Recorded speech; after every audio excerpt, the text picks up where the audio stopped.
Sa iban pa nga mga balita lokal, ginabantayan sa taong bayan ayaw na sa magnanakaw at abuso o kana Network Alliance o kuntama na ang pagsumiti sa mga dokumento nga ginapasabpina sa Senate Impeachment Court sa impeachment trial bato kay Vice President Sara Duterte. Sa interview sa Bombo Radio kay David Michael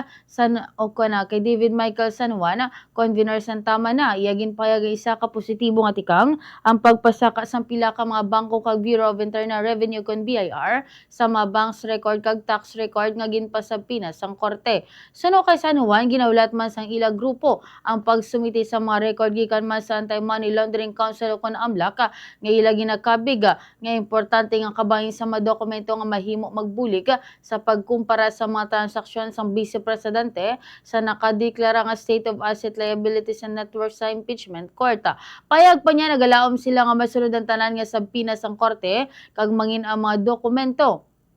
nga ipresentar agud mapadayon ang impeachment trial sa patas, transparent kag konstitusyonal nga pamaagi. Matandaan nga ginmanduan sa Senate Impeachment Court ang nagkalain-lain nga institusyon, lakip na ang mga bangko, Bureau of Internal Revenue ug kuana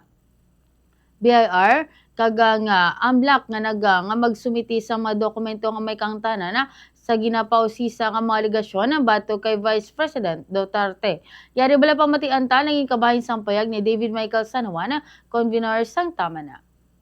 Alam niyo, sa tingin ko, kapag naipresenta na yan mga dokumento ng Anti-Money Laundering Council, BIR, at naihambing yan ng prosecution doon sa SALN,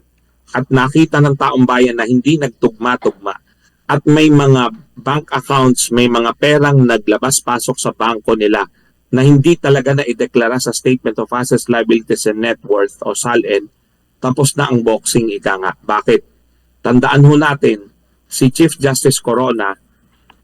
kaya na-impeach ay dahil din sa mga dolyares at milyon-milyong piso na hindi niya na-ideklara sa Statements of Assets, Liabilities and Net Worth, na later ay lumitaw ang mga dokumento na nagpapatunay na may mga bank accounts siya na may mga laman, dolyar at piso.